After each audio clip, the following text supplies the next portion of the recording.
Un sourire ravageur, l'œil qui pétille et de l'énergie à revendre, Amandine Chéniaud serait-elle en passe de devenir la Diane Chasseresse de la cuisine française? Une chose est sûre, Amandine ne manque pas d'humour.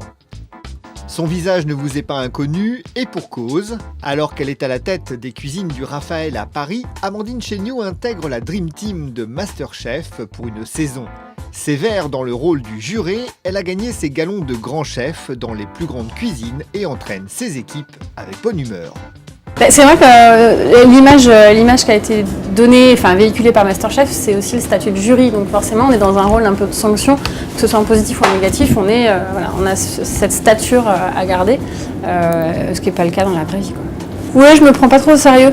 En général, je me prends pas du tout au sérieux même. Et puis, je suis pas la dernière à rigoler, à faire des ennuyilleries. Donc, en général, on travaille avec le sourire, plutôt en rigolant et limite en chantant parfois. Et ça n'empêche pas de faire le travail correctement, mais je ne suis pas du genre à faire la tronche toute la journée. Non.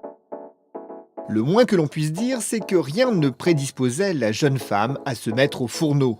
Mais sur les bancs de la fac, Amandine ne tient pas en place et reprend le chemin de l'école.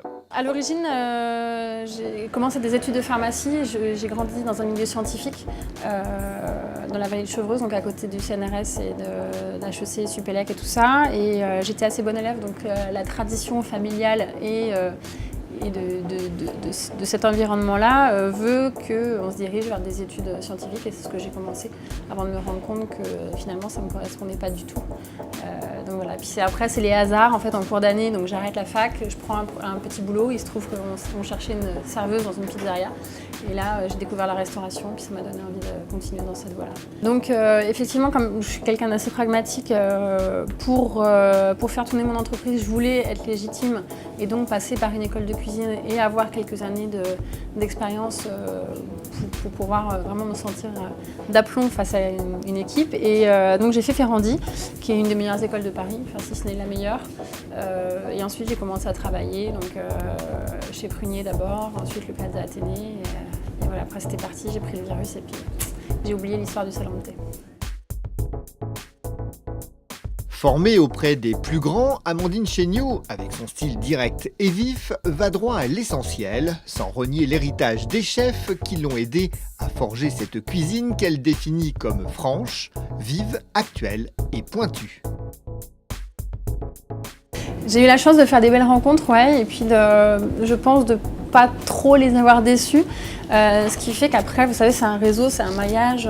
Quand vous connaissez un tel, il va vous pistonner entre guillemets pour aller chez un confrère, etc. En fonction des envies et des objectifs. Et puis voilà, ça fonctionne comme ça. Donc, ouais, j'ai fait des belles rencontres, on peut dire. La première personne avec qui j'ai travaillé, qui s'appelle Marc Singer, qui est devenu un petit peu mon papa du métier, c'est quelqu'un qui m'a pris sous son aile, qui m'a guidée, m'a rassurée aussi parfois quand j'avais des moments de doute. Voilà, et on se côtoie toujours aujourd'hui avec grand plaisir. Jean-François Piège, ce qui m'avait bluffé, c'est ce côté encyclopédique. C'est vraiment quelqu'un qui a un savoir qui est extrêmement érudit, qui a une bibliothèque d'ailleurs gigantesque chez lui. Éric Fréchon, c'était un travailleur acharné avec un côté très presque ascète, quoi. C'était vraiment la rigueur, chaque jour remettre son travail, son ouvrage sur le travail. Aleno, c'était quelqu'un de visionnaire, quelqu'un qui essaye de toujours être en mouvement, qui essaye de deviner ce que demain sera fait.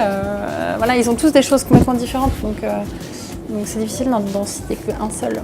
J'ai une cuisine assez instantanée qui ne va pas aller chercher justement des choses très marinées, des liaisons au sang. Donc c'est pour ça aussi que c'est décalé par rapport à l'univers du gibier qu'on connaît d'habitude, où on va chercher, justement, on a des sauces au sang, beaucoup de vin, des choses assez riches, assez lourdes.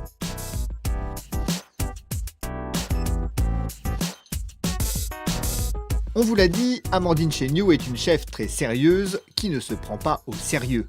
Invitée par le restaurant La Table Ronde à partager sa cuisine avec quelques convives, elle ne fait pas dans le politiquement correct en choisissant la chasse pour thème. Une récréation sans aucun doute pour elle qui aime courir les bois. Le thème chasse, ouais, c'est vrai que l'univers de la forêt, de la cueillette me parle et me touche parce que j'ai grandi avec les balades du dimanche en forêt. Donc on allait ramasser les champignons, les châtaignes, en saison les cynorrhodons.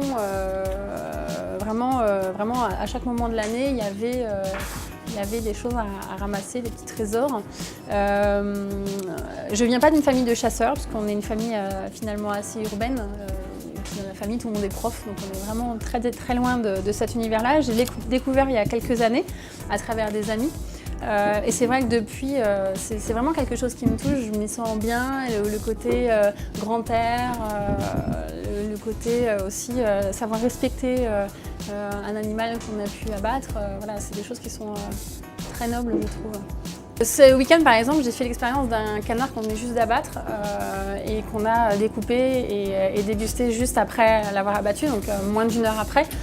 C'est quelque chose qui est extrêmement difficile à faire parce que souvent ça passe par des circuits qui sont plutôt longs et on a plutôt une viande qui a eu le temps de prendre quelques jours de frigo. Et là, c'était extraordinaire, il y avait un côté très vif que j'ai découvert à travers ça. À 35 ans, elle fait partie de cette jeune garde novatrice et remuante, bien décidée à se faire un nom derrière ses brillants aînés. Amandine Chéniaud avait déjà mis les pieds dans le PAF, aujourd'hui elle édite son premier livre, c'est sûr, la chasse est ouverte. Un bouquin qui est sorti il y a 15 jours maintenant, qui sont des recettes en fait. C'est un pied d'accès dans un restaurant. C'est-à-dire que ce sont des recettes qui pourraient être servies au restaurant, que d'ailleurs certaines ont été faites au restaurant, et qui sont adaptées et réalisables chez soi. Alors ça s'adresse à des cuisiniers quand même assez avertis, sans toutefois être professionnels et sans toujours retrouver des produits qui sont complètement introuvables. C'est aussi une façon pour moi de dire que parfois on peut avoir des produits dans une recette qui sont pas forcément évidents, mais si on ouvre un petit peu les yeux, on les trouve en bas de chez soi. Typiquement comme le célis dont on parlait tout à l'heure, comme le mouron des oiseaux, ce sont des herbes, quand on les connaît, en fait, on les trouve facilement. Voilà, et puis des recettes à partager finalement, c'est ça l'essence de la cuisine.